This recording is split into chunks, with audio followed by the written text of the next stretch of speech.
मैं मुनिराज 80वां पर्व कथा अथानंतर समागमरूपी सूर्य से जिसका मुख कमल खिल उठा था, ऐसी सीता का हाथ अपने हाथ से पकड़ श्रीराम उठे और इच्छानुकूल चलने वाले ऐरावत के समान हाथी पर बैठाकर स्वयं उस पर आरूढ़ हुए।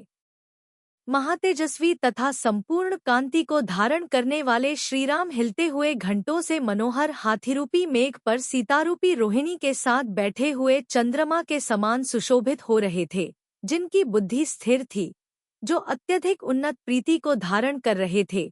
बहुत भारी जनसमूह जिनके साथ था, जो चारों ओर से बहुत बड़ी संपदा से घिरे थे, बड़े बड़े अनुरागी विद्याधरों से अनुगत, उत्तम कांतियुक्त चक्रपाणी लक्ष्मण से जो सहित थे तथा अतिशय निपुण थे, ऐसे श्रीराम सूर्य के विमान समान जो रावण का भवन था उसमें जाकर प्रविष्ट हुए। वहां उन्होंने भवन के मध्य में स्थित श्री शांतिनाथ भगवान का परम सुंदर मंदिर देखा। वह मंदिर योग्य विस्तार और ऊंचाई से सहित था, स्वर्ण के 1000 खंभों से निर्मित था, विशाल कांति का धारक था, उसको दीवालों के प्रदेश नाना प्रकार के रत्नों से युक्त थे। वह मन को आनंद देने वाला था, विद्या क्षेत्र के मध्य में स्थित मेरु पर्वत के समान था, क्षीर समुद्र के फेनपटल के समान कांति वाला था, नेत्रों को बांधने वाला था, रुणझुण करने वाली किंकिणियों के समूह एवं बड़ी बड़ी ध्वजाओं से सुशोभित था, मनोज्ञ रूप से युक्त था तथा उसका वर्णन करना अशक्य था। 7-10 तदनंतर जो मत्त गजराज के समान पराक्रमी थे, निर्मल नेत्रों के धारक थे तथा श्रेष्ठ लक्ष्मी से सहित थे, ऐसे श्रीराम ने हाथी से उतरकर सीता के साथ उस मंदिर में प्रवेश किया। तत्पश्चात कायोत्सर्ग करने के लिए जिन्होंने अपने दोनों हाथ नीचे लटका लिए थे और जिनका हृदय अत्यंत शांत था, ऐसे श्रीराम ने सामायिक कर सीता के साथ दोनों करकमल रूपी कुडमलों को जोड़कर श्री शांतिनाथ भगवान का पापभंजक पुण्यवर्धक स्तोत्र पढ़ा। स्तोत्र पाठ करते हुए उन्होंने कहा कि जिनके जन्म लेते ही संसार में सर्वत्र ऐसी शांति छा गई कि जो सब रोगों का नाश करने वाली थी तथा दीप्ति को बढ़ाने वाली थी, जिनके आसन कंपायमान हुए थे तथा जो उत्तम विभूति से युक्त थे, ऐसे हर्ष से भरे भक्तिमंत इंद्रों ने आकर जिनका मेरु के शिखर पर अभिषेक किया था, जिन्होंने राज्य अवस्था में बाह्य चक्र के द्वारा बाह्य शत्रुओं के समूह को जीता था और मुनि होने पर ध्यानरूपी चक्र के द्वारा अंतरंग शत्रु समूह को जीता था, जो जन्म, जरा, मृत्यु, भयरूपी खंग आदि शस्त्रों से चंचल संसार रूपी असुर को नष्ट कर कल्याणकारी सिद्धि पर मोक्ष को प्राप्त हुए थे, जिन्होंने उपमार्हित, नित्य, शुद्ध, आत्माश्रय, उत्कृष्ट और अत्यंत दुरासद निर्वाण का साम्राज्य प्राप्त किया था, जो तीनों लोकों की शांति के कारण थे, जो महाऐश्वर्य से सहित थे तथा जिन्होंने अनंत शांति प्राप्त की थी, ऐसे श्री शांतिनाथ भगवान के लिए मन, वचन, काय से नमस्कार हो। हे नाथ, आप समस्त चराचर विश्व से अत्यंत स्नेह करने वाले हैं, शरणदाता हैं, परमरक्षक हैं, समाधि रूप तेज तथा रत्नत्रय रूपी बोधि को देने वाले हैं। तुम ही एक गुरु हो, बंधु हो, प्रणेता हो, परमेश्वर हो, इंद्र सहित चारों निकायों के देवों से पूजित हो। हे भगवन, आप उस धर्मरूपी तीर्थ के कर्ता हो, जिससे भव्य जीव अनायास ही समस्त दुहकों से छुटकारा देने वाला परमस्थान मोक्ष प्राप्त कर लेते हैं। हे नाथ, आप देवों के देव हो, इसलिए आपको नमस्कार हो। आप कल्याण रूप कार्य के करने वाले हो, इसलिए आपको नमस्कार हो। आप कृतकृत्य हैं, अतः आपको नमस्कार हो, और आप प्राप्त करने योग्य समस्त पदार्थों को प्राप्त कर चुके हैं, इसलिए आपको नमस्कार हो। हे भगवन, प्रसन्न होजिए और हम लोगों के लिए महाशांति रूप स्वभाव में स्थित, सर्वदोष रहित, उत्कृष्ट तथा नित्यपद मोक्षपद प्रदान कीजिए। इस प्रकार स्तोत्र पाठ पढ़ते हुए कमलायत लोचन तथा पुण्यकर्म में दक्ष श्रीराम ने शांति जिनेन्द्र को 3 प्रदक्षिणाएं दी, जिसका शरीर नम्र था, जो स्तुति पाठ करने में तत्पर थी तथा जिसने हस्तकमल जोड़ रखे थे। ऐसी भावभीनी सीता श्रीराम के पीछे खड़ी थी। राम का स्वर महादुंदुभी के स्वर के समान अत्यंत परुष था, तो सीता का स्वर वीणा के स्वर के समान अत्यंत कोमल था। तदनंतर विशल्या सहित लक्ष्मण, सुग्रीव, भामंडल तथा हनुमान आदि सभी लोग मंगलमय स्तोत्र पढ़ने में तत्पर थे। जिन्होंने हाथ जोड़ रखे थे तथा जो जिनेंद्र भगवान में अपनी भावना लगाए हुए थे, ऐसे वे सब धन्य भाग विद्याधर उस समय ऐसे जान पड़ते थे मानो कमल की बोड़ियां ही धारण कर रहे हो। जब वे मृदंग ध्वनि के समान सुंदर शब्द छोड़ रहे थे तब चतुर मयूर में गर्जना को शंका करते हुए नृत्य कर रहे थे। इस प्रकार बार बार स्तुति तथा प्रणाम कर शुद्ध हृदय को धारण करने वाले वे सब जिन मंदिर के चौक में यथोयोग्य सुख से बैठ गए। जब तक इन सबने वंदना की तब तक राजा विभीषण ने सुमाली, माल्यवान तथा रत्नश्रवा आदि परिवार के लोगों को जो कि महादुख से पीड़ित हो रहे थे सांत्वना दी। विभीषण संसार की अनित्यता का भाव बतलाने में अत्यंत निपुण था। उसने सांत्वना देते हुए कहा कि हे आर्यो, हे तात, संसार के प्राणी अपने अपने कर्मों के अनुसार फल को भोगते ही हैं। आतः शोक करना व्यर्थ है। आत्महित में मन लगाइए। आप लोग तो आगम के दृष्टा, विशाल हृदय और विज्ञ पुरुष हैं। आतः जानते हैं कि उत्पन्न हुआ प्राणी मृत्यु को प्राप्त होता है या नहीं, जिसका वर्णन करना बड़ा कठिन है। ऐसा यौवन फूल के सौंदर्य के समान है, लक्ष्मी पल्लव की शोभा के समान है, जीवन बिजली के समान अनित्य है, बंधुजनों के समागम जल के बबूले के समान है, भोग संध्या की लाली के तुल्य है और क्रियाएं स्वप्न की क्रियाओं के समान है। यदि ये प्राणी मृत्यु को प्राप्त नहीं होते तो वह रावण भवांतर से आपके गोत्र में कैसे आता? अरे, जब हम लोगों को भी एक दिन नियम से नष्ट हो जाना है तब यह शोक विषक मूर्खता किस लिए की जाती है? यह ऐसा है, अर्थात नष्ट होना इसका स्वभाव ही है। इस प्रकार संसार के स्वभाव का ध्यान करना सत्पुरुषों के शोक को क्षणमात्र में नष्ट करने के लिए पर्याप्त है।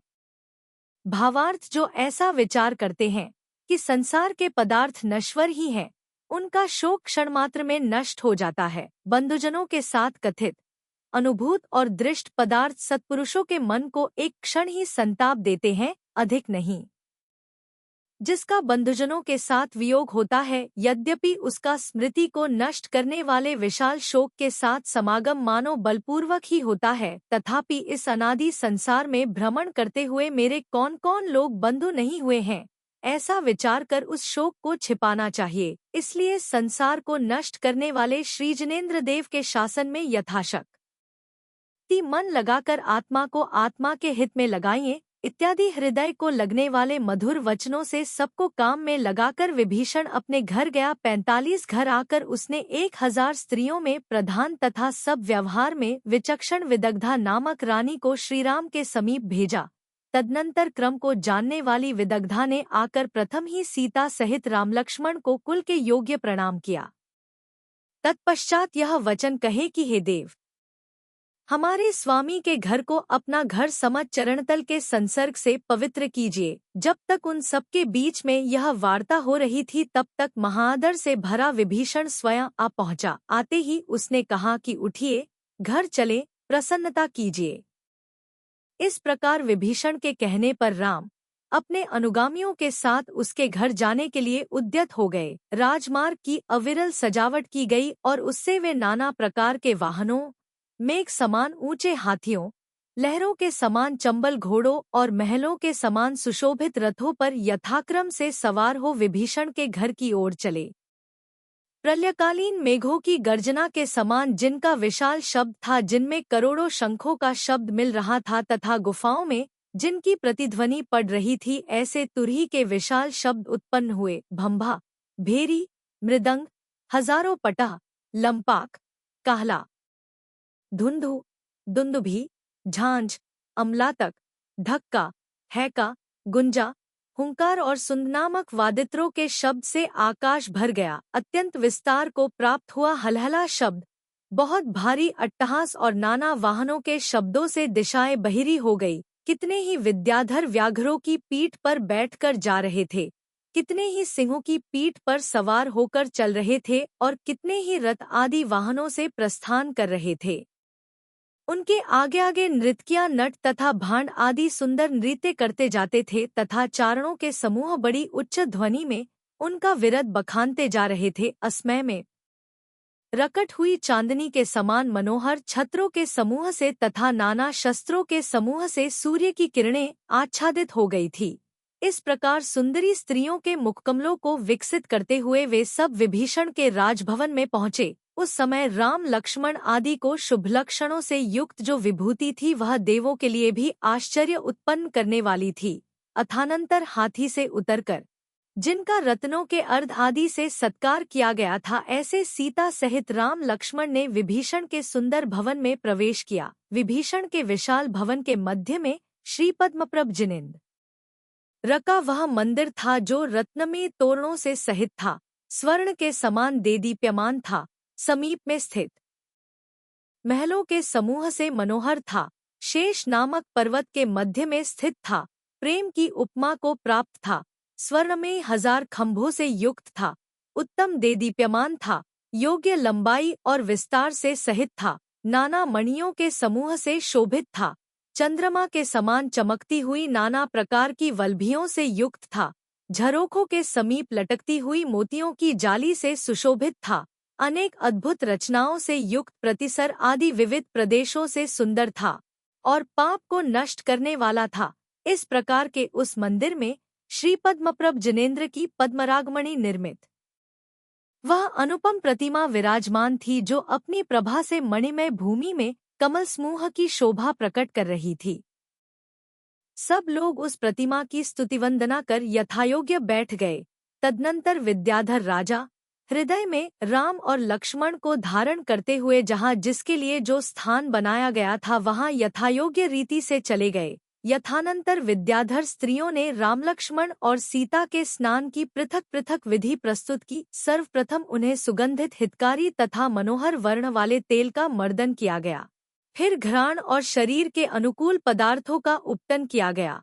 तदनंतर स्नान की चौकी पर पूर्व दिशा की ओर मुख कर बैठे हुए उनका बड़े वैभव से क्रमपूर्वक मंगलमय स्नान कराया गया। उस समय शरीर को घिसना, पानी छोड़ना आदि की लय से सहित मन को हरण करने वाले तथा सब प्रकार की साज सामग्री से युक्त बाजे बज रहे थे। गंधोदक से परिपूर्ण सुवर्ण, मरकतमणि, हीरा, स्फटिकमणि तथा इंद्रनीलमणि कलशों से उनका अभिषेक पूर्ण हुआ। तदनंतर अच्छी तरह स्नान करने के बाद पवित्र वस्त्र धारण किए, उत्तम अलंकारों से शरीर अलंकृत किया और तदनंतर मंदिर में प्रवेश कर श्री पद्मप्रभ जिनेन्द्र की वंदना की। 76 अथानंतर उन सब के लिए जो भोजन तैयार किया गया था उसकी कथा बहुत विस्तृत है। उस समय घी, दूध, दही आदि की बावड़ियां भरी गई थी और खाने योग्य उत्तमोत्तम पदार्थों के मानो पर्वत बनाए गए थे, अर्थात पर्वतों के समान बड़ी बड़ी राशियां लगाई गई थी। मन, घ्राण और नेत्रों के लिए अभीष्ट जो भी वस्तुएं चंदन आदि वनों में उत्पन्न हुई थी वे लाकर भोजन भूमि में एकत्रित की गई थी। वह भोजन स्वभाव से ही मधुर था, फिर जानकी के समीप रहते हुए तो कहना ही क्या था। उस समय श्रीराम के मन की जो दशा थी उसका वर्णन कैसे किया जा सकता है। गौतम स्वामी कहते हैं कि हे श्रेणिक, पांचों इंद्रियों की सार्थकता तभी है जब इष्ट पदार्थों का संयोग होने पर उन्हें संतोष उत्पन्न होता है। इस जंतु ने उसी समय भोजन किया है, उसी समय सूंघा है, उसी समय स्पर्श किया है, उसी समय देखा है और उसी समय सुना है, जबकि उसे प्रियजन का समागम प्राप्त होता है। भावार्थ, प्रियजन के विरह में भोजन आदि कार्य निहसार जान पड़ते हैं। विरहकाल में स्वर्ग तुल्य भी देश नरक के समान जान पड़ता है और प्रियजन के समागम रहते हुए महावन भी स्वर्ग के समान जान पड़ता है। सुंदर, अद्भुत और बहुत प्रकार के रसायन संबंधी रसों की तथा नाना प्रकार के भक्ष्य पदार्थों से उन सबकी भोजन क्रिया पूर्ण हुई जो यथायोग्य भूमि पर बैठाए गए थे, जिनका सम्मान किया गया था तथा जो अपने अपने परिवार इष्टजनों से सहित थे। ऐसे समस्त विद्याधर राजाओं को भोजन कराया गया जिन पर भ्रमरों ने मंडल बांध रखे थे। ऐसे चंदन आदि सब प्रकार की गंधों से तथा भद्रशाल आदि वनों में उत्पन्न हुए पुष्पों से सब विभूषित किए गए, जो स्पर्श के अनुकूल, हल्के और अत्यंत सघन बुने हुए वस्त्रों से युक्त थे तथा नाना प्रकार के रत्नों की किरणों से जिन्होंने दिशाओं को व्याप्त कर रखा था। ऐसे उन सब लोगों का सम्मान किया गया था, उनके सब मनोरथ सफल किए थे। और रात दिन नाना प्रकार की कथाओं से सबको प्रसन्न किया गया था। अहो, यह विभीषण राक्षस वंश का आभूषण है, जिसने कि इस प्रकार राम लक्ष्मण की अनुवृत्ति की, उनके अनुकूल आचरण किया। यह महानुभाव प्रशंसनीय है तथा जगत में अत्यंत उत्तम अवस्था को प्राप्त हुआ है। जिसके घर में कृतकृत्य हो राम लक्ष्मण ने निवास किया, उसकी महिमा का क्या कहना है। इस प्रकार विभीषण में पाए जाने वाले गुणों के ग्रहण करने में जो तत्पर थे तथा मात्सर्य भाव से रहित थे, ऐसे सब विद्याधर भी विभीषण के घर सुख से रहे। 90 उस समय नगरी के समस्त लोग राम, लक्ष्मण, सीता और विभीषण की ही कथा में संलग्न रहते थे, अन्य सब कथाएं उन्होंने छोड़ दी थी। अथानंतर विभीषण आदि समस्त विद्याधर राजा, जिन्हें बलदेव पद प्राप्त हुआ था ऐसे हल लक्षणधारी राम, और जिन्हें नारायण पद प्राप्त हुआ था ऐसे चक्ररत्न के धारी राजा लक्ष्मण का अभिषेक करने के लिए उद्यत हो विनयपूर्वक आए। तब राम लक्ष्मण ने कहा कि पहले पिता दशरथ से जिसे राज्याभिषेक प्राप्त हुआ है, ऐसा राजा भरत अयोध्या में विद्यमान है, वही तुम्हारा और हम दोनों का स्वामी है। इसके उत्तर में विभीषणादि ने कहा कि जैसा आप कह रहे हैं यद्यपि वैसा ही है, तथापि महापुरुषों के द्वारा सेवित इस मंगलमय अभिषेक में क्या दोष दिखाई देता है? अर्थात कुछ नहीं। आप दोनों के इस किए जाने वाले सत्कार को राजा भरत अवश्य ही स्वीकृत करेंगे, क्योंकि वे अत्यंत धीर गंभीर सुने जाते हैं। वे मन से रंच मात्र भी विकार को प्राप्त नहीं होते। यथार्थ में बलदेवत्व और चक्रवर्तित्व की प्राप्ति के कारण उनके अनेक प्रकार की पूजा से युक्त प्रतिष्ठा हुई थी। इस प्रकार अत्यंत उन्नत लक्ष्मी को प्राप्त हुए रामलक्ष्मण लंका में इस प्रकार रहे, जिस प्रकार की स्वर्ग की नगरी में 2 देव रहते हैं। इंद्र के नगर के समान अत्यधिक भोगों को देने वाले उस नगर में विद्याधर लोग नदियों और तालाबों आदि के तटों पर आनंद से बैठते थे। दिव्य अलंकार, पान, वस्त्र, हार और विलेपन आदि से सहित वे सब विद्याधर अपनी अपनी स्त्रियों के साथ उस लंका में इच्छानुसार देवों के समान क्रीड़ा करते थे। गौतम स्वामी कहते हैं कि हे श्रेणिक, सीता का मुख सूर्य की किरणों से व्याप्त सफेद कमल के भीतरी भाग के समान कांति युक्त था। उसे देखते हुए श्रीराम तृप्ति को प्राप्त नहीं हो रहे थे। उस अत्यंत सुंदरी स्त्री के साथ राम निरंतर मनोहर भूमियों में क्रीड़ा करते थे, जिन्हें इच्छा करते ही सर्व वस्तुओं का समागम प्राप्त हो रहा था। ऐसे लक्ष्मण विशल्या सुंदरी के साथ अलग ही प्रीति को प्राप्त हो रहे थे। वे यद्यपि हम कल चले जावेंगे ऐसा मन में संकल्प करते थे, तथापि विभीषणादि का उत्तम प्रेम पाकर जाना इनकी स्मृति से छूट जाता था। इस प्रकार रति और भोगोपभोग की सामग्री से युक्त राम लक्ष्मण के सुख से भोगे जाने वाले अनेक वर्ष एक दिन के समान व्यतीत हो गए। 105 अथानंतर किसी दिन सुंदर लक्षणों के धारक लक्ष्मण ने स्मरण कर विराधित को कुवरादि नगर भेजा। सो महाविभूति के धारक एवं सब प्रकार की विधि मिलाने में निपुण विराधित ने क्रमक्रम से जाकर कन्याओं के लिए परिचायक चिन्हों के साथ लक्ष्मण के पत्र दिखाए। तदनंतर शुभ समाचार से जिन्हें हर्ष उत्पन्न हुआ था और माता पिता ने जिन्हें अनुमति दे रखी थी, ऐसी वे कन्याएं अनुकूल परिवार के साथ वहां आई। कहां से कौन कौन कन्याएं आई थी, इसका संक्षिप्त वर्णन इस प्रकार है। दशपुर नगर के स्वामी राजा वज्रकर्ण की रूपवती नाम की अत्यंत सुंदरी कन्या आई थी। कुंवर स्थान नगर के राजा वालिखिल्य की सर्व कल्याणमाला नाम की सुंदरी पुत्री आई। पृथ्वीपुर नगर के राजा पृथ्वीधर की प्रसिद्ध पुत्री वनमाला आई। क्षेमांजलिपुर के राजा जितशत्रु की प्रसिद्ध पुत्री जितपद्मा आई। इनके सिवाय उज्जयिनी आदि नगरों से आई हुई राजकन्याओं ने जन्मांतर में किए हुए परम पुण्य से ऐसा पति प्राप्त किया। गौतम स्वामी कहते हैं कि हे श्रेणिक, दम, दान और दया से युक्त, शील से सहित एवं गुरु को साक्षीपूर्वक लिए हुए उत्तम तप के किए बिना ऐसा पति नहीं प्राप्त हो सकता। सूर्यास्त होने पर जिसने भोजन नहीं किया है, जिसने कभी आर्यिका को दोष नहीं लगाया है और दिगंबर मुनि जिसके द्वारा अपमानित नहीं हुए, उसी स्त्री का ऐसा पति होता है। नारायण उन सब के योग्य थे और वे सब नारायण के योग्य थी। इसीलिए नारायण और उन स्त्रियों ने परस्पर संभोगरूपी अमृत ग्रहण किया था। हे श्रेणिक, न तो वह संपत्ति थी, न वह शोभा थी, न वह लीला थी और न वह कला थी जो लक्ष्मण और उनकी उन स्त्रियों में न पाई जाती। फिर और की क्या कथा की जाए। सौंदर्य की अपेक्षा उनके मुख को देखकर कहा जाए कि कमल क्या है, चंद्रमा क्या है, और उन स्त्रियों को देखकर कहा जाए कि लक्ष्मी क्या है और रति क्या है। राम लक्ष्मण की उस प्रकार को संपदा को देखकर विद्याधर जनों को बड़ा आश्चर्य हो रहा था। यहाँ चंद्रवर्धन की पुत्रियों का समागम कराने तथा उनके विवाह की आनंदमयी सूचना देने वाली कथा का निरूपण करना भी उचित जान पड़ता है। उस समय श्रीराम तथा चंद्रवर्धन की समस्त कन्याओं का समागम कराने वाला वह विवाहोत्सव हुआ जो समस्त लोगों को परमानंद का करने वाला था। इच्छानुसार महाभोगों के संबंध से सुख को प्राप्त होने वाले वे राम लक्ष्मण अपनी अपनी स्त्रियों के साथ लंका में इंद्र प्रतींद्र के समान क्रीड़ा करते थे, जिनकी समस्त इंद्रियों की संपदा सीता के शरीर के अधीन थी।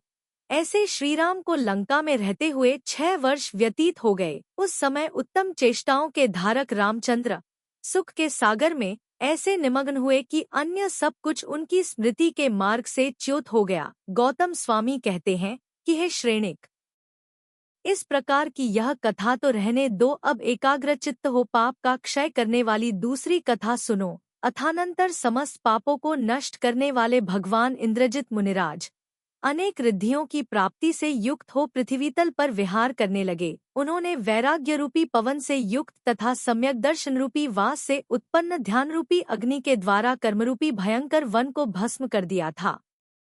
विश्वरूपी ईंधन को जलाने के लिए अग्नि के समान जो मेघवाहन मुनिराज थे, वे केवल ज्ञान प्राप्त कर आत्म स्वभाव को प्राप्त हुए। उन दोनों के बाद सम्यक दर्शन, सम्यक ज्ञान और सम्यक चारित्र को धारण करने वाले कुंभकर्ण मुनिराज भी शुक्ललेशा के प्रभाव से अत्यंत विशुद्धात्मा हो केवल ज्ञान के द्वारा लोक और अलोक को ज्यों का त्यों देखते हुए कर्मधूलि को दूर कर अविनाशी परमपद को प्राप्त हुए। इनके सिवाय सुरेंद्र, असुरेंद्र तथा चक्रवर्ती जिनकी उत्तम कीर्ति का गान करते थे, जो शुद्ध शील के धारक थे, देदीप्यमान थे, गर्वरहित थे, जो समस्त पदार्थरूपी सघन ज्ञेय को गोष्पद के समान तुच्छ करने वाले तेज से सहित थे, जो संसार के क्लेशरूपी कठिन बंधन के जाल से निकल चुके थे, जहां से पुनः लौट कर नहीं आना पड़ता, ऐसे मोक्षस्थान की प्राप्ति रूपी स्वार्थ से जो सहित थे, अनुपम तथा निर्विघ्न सुख ही जिनका स्वरूप था,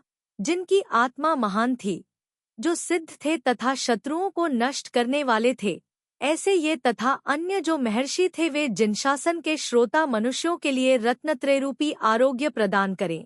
गौतम स्वामी कहते हैं कि हे राजन, उन पर महात्माओं का प्रभाव तो देखो कि आज भी उन परमात्माओं के यश से व्याप्त वे दिखाई देते हैं, पर वे साधु नहीं दिखाई देते। विंध्यवन की महाभूमि में जहाँ इंद्रजित के साथ मेघवाहन मुनिराज विराजमान रहे, वहाँ आज मेघर्व नाम का तीर्थ प्रसिद्ध हुआ है। अनेक वृक्षों और लताओं से व्याप्त, नाना पक्षियों के समूह से युक्त एवं नाना जानवरों से सेवित तूणीगति नामक महाशैल पर महाबलवान जम्बुमाली नामक मुनि अहमिंद्र अवस्था को प्राप्त हुआ। सो ठीक ही है, क्योंकि अहिंसादि गुणों से युक्त धर्म के लिए क्या कठिन है।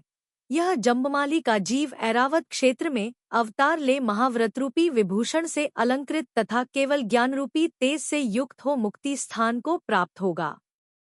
रजोगुण तथा तमोगुण से रहित महामुनि कुंभकर्ण योगी नर्मदा के जिस तीर पर निर्वाण को प्राप्त हुए थे, वहां पिठरक्षत नाम का तीर्थ प्रसिद्ध हुआ। महादीप्ति के धारक मैं मुनि ने आकाशगामिनी रिद्धि पाकर इच्छानुसार निर्वाण भूमियों में विहार किया। रत्नत्रय रूपी मंडन को धारण करने वाले तथा महान धैर्य के धारक उन्मय मुनि ने देवागमन से सेवित ऋषभादि तीर्थंकरों के कल्याणक प्रदेशों के दर्शन किए। मारीच मुनि कल्पवासी देव हुए तथा अन्य महर्षियों ने जिसका जैसा तपोबल था, उसने वैसा ही फल प्राप्त किया। 143 गौतम स्वामी कहते हैं कि हे श्रेणिक, शीलव्रत की दृढ़ता से उत्पन्न सीता का महात्म्य तो देखो कि उसने शीलव्रत का पालन किया तथा शत्रुओं को नष्ट कर दिखाया। कल्याणकारी गुणों से परिपूर्ण सीता का धैर्य, रूप, सौभाग्य, बुद्धि और पति विषक स्नेह का बंधन सभी अनुपम था। 145 जो शीलव्रत के प्रभाव से स्वर्गगामिनी थी तथा अपने पति में ही संतुष्ट रहती थी, ऐसी सीता ने श्रीराम देव के चरित्र को अच्छी तरह अलंकृत किया था।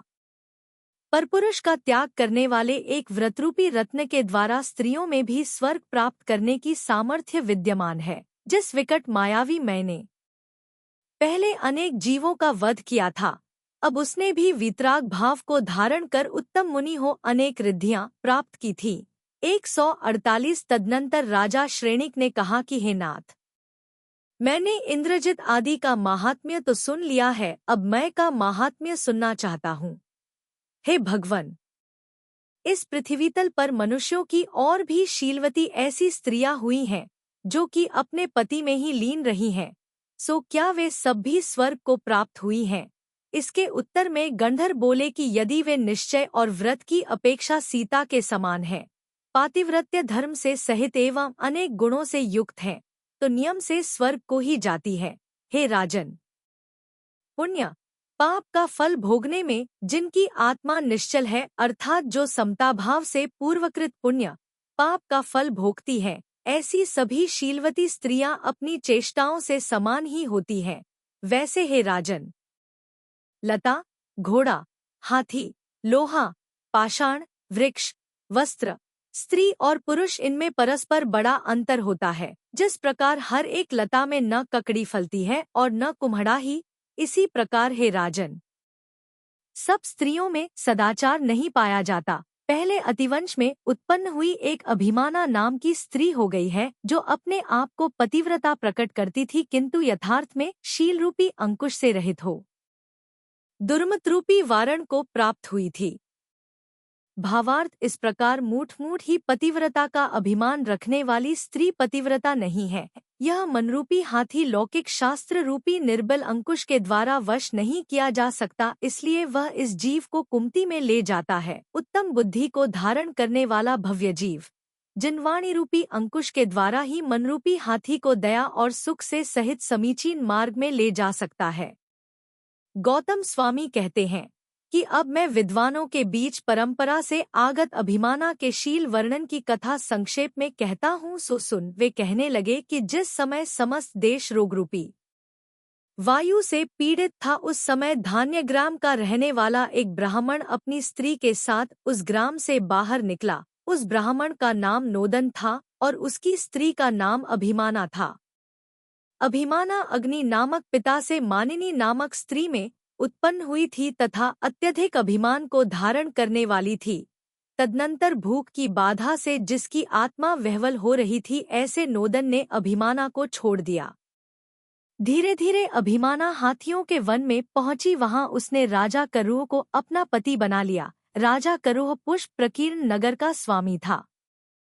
तदनंतर जिसे पति की प्रसन्नता प्राप्त थी, ऐसी उस अभिमाना ने किसी समय रतिकाल में राजा करुह के शिर में अपने पैर से आघात किया, अर्थात उसके शिर में लात मारी। दूसरे दिन प्रभात होने पर जब राजा सभा में बैठा, तब उसने बहुश्रुत विद्वानों से पूछा कि जो राजा के शिर को पैर के आघात से पीड़ित करे, उसका क्या करना चाहिए। राजा का प्रश्न सुन सभा में अपने आप को पंडित मानने वाले जो बहुत से सभासद बैठे थे, उन्होंने कहा कि उसका पैर काट दिया जाए अथवा उसे प्राणों से वियुक्त किया जाए।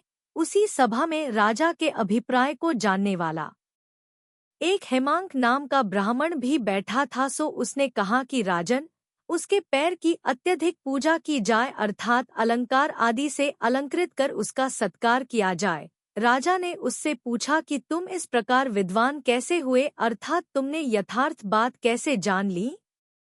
तब उसने कहा कि इष्ट स्त्री के इस दंतरूपी शस्त्र ने अपने इष्ट को अपने द्वारा घायल दिखलाया है, अर्थात आपके ओंठ में स्त्री का दंताघात देखकर मैंने सब रहस्य जाना है। यह सुन राजा ने यह अभिप्राय का जानने वाला है ऐसा समझ हेमांग को बहुत संपदा दी तथा अपनी विकटता प्राप्त कराई। हेमांग के घर में अमोक्षर नामक ब्राह्मण की मित्रैषा नाम की पतिव्रता पत्नी रहती थी। वह बेचारी विधवा तथा दुहखिनी होकर उसी घर में निवास करती और अपने पति के गुणों का स्मरण कर पुत्र को ऐसी शिक्षा देती थी कि हे पुत्र, जिसने बाल्यावस्था में निश्चिंत चित्त होकर विद्याभ्यास किया था, उस विद्वान हेमांग का प्रभाव देख, जिसने बाण विद्या के द्वारा समस्त ब्राह्मणों अथवा परशुराम की संपदा को तिरस्कृत कर दिया था, उस पिता के तू ऐसा मूर्ख पुत्र हुआ है। आंसुओं से जिसके नेत्र भर रहे थे, ऐसी माता के वचन सुन उसका श्रीवर्धित नाम का अभिमानी बालक माता को सांत्वना देकर उसी समय विद्या सीखने के लिए चला गया। 172। तदनंतर व्याघ्रपुर नगर में गुरु के घर समस्त कलाओं को सीख विद्वान हुआ और वहां के राजा सुकांत की पुत्री का हरण कर वहां से निकल भागा। पुत्री का नाम शीला था और उसके भाई का नाम सिंहेंदु था। सो प्रबल पराक्रम का धारक सिंहेंदु बहन को वापस लाने के लिए युद्ध की इच्छा करता हुआ निकला, परंतु श्रीवर्धित अस्त्र शस्त्र में इतना निपुण हो गया था कि उसने अकेले ही सेना से युक्त सिंहेंदु को युद्ध में जीत लिया और वह घर आकर तथा माता से मिलकर परम संतोष को प्राप्त हुआ। श्रीवर्धित महाविज्ञानी तो था ही, धीरे धीरे उसका यश भी प्रसिद्ध हो गया। आता उसे राजा करुह से पोदनपुर नगर का राज्य मिल गया। कालक्रम से जब व्याघ्रपुर का राजा सुकांत मृत्यु को प्राप्त हो गया, तब द्युति नामक शत्रु ने उसके पुत्र सिंहेंदु पर आक्रमण किया, जिससे भयभीत हो वह अपनी स्त्री के साथ एक सुरंग द्वारा घर से बाहर निकल गया। वह अत्यंत घबरा गया था तथा बहुत खिन्न होता हुआ बहन की शरण में जा रहा था। मार्ग में तंबोलियों का साथ हो गया, सो उनका भार सिर पर रखते हुए वह अपनी स्त्री सहित सूर्यास्त होने के बाद पोदनपुर के समीप पहुंचा। वहां राजा के योद्धाओं ने उसे पकड़कर धमकाया, सो जिस किसी तरह छूटकर भयभीत होता हुआ वन में पहुंचा। सो वहां एक महासर्प ने उसे डस लिया, जिससे विलाप करती हुई उसकी स्त्री उसे कंधे पर रखकर उस स्थान पर पहुंची जहां मैं मुनि विराजमान थे। महारिद्धियों के धारक मैं मुनि प्रतिमायोग धारण कर वन स्तंभ के समान निश्चल खड़े थे। सो रानी ने सिंहेंदु को उनके चरणों के समीप लिटा दिया। सिंहेंदु की स्त्री ने मुनिराज के चरणों का स्पर्श कर पति के शरीर का स्पर्श किया, जिससे वह पुनः जीवित हो गया। तदनंतर सिंहेंदु ने भक्तिपूर्वक प्रतिमा की वंदना की और उसके बाद आकर अपनी स्त्री के साथ बार बार मुनिराज को प्रणाम किया। अथानंतर सूर्योदय होने पर मुनिराज का नियम समाप्त हुआ। उसी समय वंदना के लिए विन्यदत्त नाम का श्रावक उनके समीप आया। सिंहेंदु के संदेश से श्रावक ने नगर में जाकर श्रीवर्धित के लिए बताया कि राजा सिंहेंदु आया है। यह सुन श्रीवर्धित युद्ध के लिए तैयार हो गया। तदनंतर जब यथार्थ बात मालूम हुई, तब प्रीतियुक्त चित्त होता हुआ श्रीवर्धित सम्मान करने की भावना से अपने साले के पास गया। तत्पश्चात इष्ट जनों का समागम प्राप्त कर हर्षित होते हुए श्रीवर्धित ने सुख से बैठे हुए मैं मुनिराज से विनयपूर्वक पूछा कि हे भगवन, मैं अपने तथा अपने परिवार के लोगों के पूर्वभव जानना चाहता हूँ। तदनंतर उत्तम मुनिराज इस प्रकार वचन बोले कि शोकपुर नगर में एक भद्राचार्य नामक दिगंबर मुनिराज थे। उस नगर का राजा अमल था, जो कि गुणों के समूह से सुशोभित था। उत्तम हृदय को धारण करने वाला अमल प्रतिदिन उन आचार्य की सेवा करने के लिए आता था। एक दिन आने पर उसे उस स्थान पर अत्यंत दुहसा दुर्गंध आई। कोढ़िनी के शरीर से उत्पन्न हुई वह दुर्गंध इतनी भयंकर थी कि राजा उसे सहन नहीं कर सका और पैदल ही शीघ्र अपने घर चला गया। वह कोढ़िनी स्त्री किसी अन्य स्थान से आकर उस मंदिर के समीप ठहरी थी। उसी के घावों से वह दुर्गंध निकल रही थी। उस स्त्री ने भद्राचार्य के पास अनुव्रत धारण किए, जिसके फलस्वरूप वह मरकर स्वर्ग गई और वहां से च्युत होकर यह शीला नामक तुम्हारी स्त्री हुई है। वहां जो अमल नाम का राजा था, उसने सब राज्य कार्य पुत्र के लिए सौंप दिया और स्वयं वह 8 गांवों से संतुष्ट हो श्रावक हो गया। आयु के अंत में वह स्वर्ग गया और वहां से च्युत हो श्रीवर्धित हुआ। इतना कहकर मैं मुनिराज ने कहा कि अब मैं तुम्हारी माता का पूर्वभव कहता हूँ। एक बार एक विदेशी मनुष्य भूख से पीड़ित हो घूमता हुआ नगर में प्रविष्ट हुआ। नगर की भोजनशाला में भोजन न पाकर वह कुपित होता हुआ कटुक शब्दों में यह कहकर बाहर निकल गया कि मैं समस्त गांव को अभी जलाता हूँ। भाग्य की बात कि उसी समय गांव में आग लग गई। तब क्रोध से भरे ग्रामवासियों ने उसे लाकर उसी अग्नि में डाल दिया, जिससे दुहकपूर्वक मरकर वह राजा के घर रसोईन हुआ। तदनंतर मरकर घोर वेदना से युक्त नरक पहुंची और वहां से निकलकर तुम्हारी माता मित्रेशा हुई है। पोदनपुर में एक गोवाणिज नाम का बड़ा गृहस्थ था। भुजपत्रा उसकी स्त्री का नाम था। गोवाणिज मरकर सिंहेंदु हुआ और भुजपत्रा उसकी रतिवर्धनी नाम की स्त्री हुई। इन दोनों ने पूर्वभव में गर्दभादी पशुओं पर अधिक बोझ लाद लाद उन्हें पीड़ा पहुंचाई थी, इसलिए उन्हें भी तंबोलियों का भार उठाना पड़ा। इस प्रकार कहकर मैं मुनिराज आकाश को देदीप्यमान करते हुए अपने इच्छित स्थान पर चले गए और श्रीवर्धित भी इष्टजनों का समागम प्राप्त कर नगर में चला गया। 202 गौतम स्वामी कहते हैं कि हे राजन, इस विचित्र संसार में पूर्वकृत भाग्य का उदय होने पर कोई राज्य को प्राप्त होता है और किसी का प्राप्त हुआ राज्य नष्ट हो जाता है। एक ही गुरु से धर्म की संगति पाकर निदान अथवा निदान रहित मरण से जीवों की गति भिन्न भिन्न होती है। रत्नों से पूर्णता को प्राप्त हुए कितने ही धनेश्वरी मनुष्य सुखपूर्वक समुद्र को पार करते हैं, कितने ही बीच में डूब जाते हैं और कितने ही तट पर डूब मरते हैं। ऐसा जानकर बुद्धिमान मनुष्यों को सदा दया, दम, तपश्चरण की शुद्धि, विनय तथा आगम के अभ्यास से आत्मा का कल्याण करना चाहिए। हे राजन, उस समय मैं मुनिराज के वचन सुनकर समस्त पोदनपुर अत्यंत शांत हो गया तथा धर्म में उसका चित्त लग गया। इस प्रकार के गुणों से युक्त, धर्म की विधि को जानने वाले, प्रशांत चित्त तथा पासुक स्थान में विहार करने वाले मैं मुनिराज पंडित मरण को प्राप्त हो श्रेष्ठ देव हुए। इस तरह जो उत्तम चित्त होकर मैं मुनिराज के इस महात्म्य को पढ़ते हैं, शत्रु अथवा मांसभोजी सिंहादि उनकी कभी भी हिंसा नहीं करते। इस प्रकार आर्ष नाम से प्रसिद्ध रविशेणाचार्य द्वारा कथित पद्मपुराण में मैं मुनिराज का वर्णन करने वाला 80वां पर्व समाप्त हुआ।